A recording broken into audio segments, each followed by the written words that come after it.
మాచెల నియోజకవర్గం వెల్దుర్తి మండలం ఉప్పలపాడు గ్రామానికి చెందిన బొమ్మనబోయిన రామయ్య యాదవ్ నూతన ట్రాక్టర్ను ప్రారంభించిన టీడీపీ యువ నాయకులు జూలకంటి గౌతమ్ రెడ్డి, జూలకంటి అక్కిరెడ్డి, కేసిరెడ్డి, అనిమిరెడ్డి, పలువురు టీడీపీ నాయకులు పాల్గొన్నారు.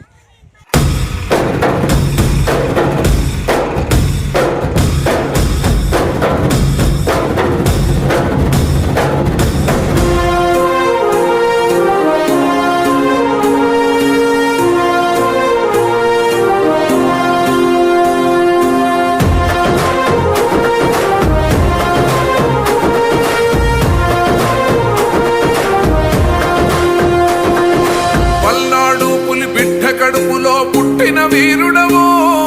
మా చర్ల జనగుండె సప్పుడై పెరిగిన ధీరుడవో, పోరాటంలో బుద్ధునువై వెలిగిన సూర్యుడు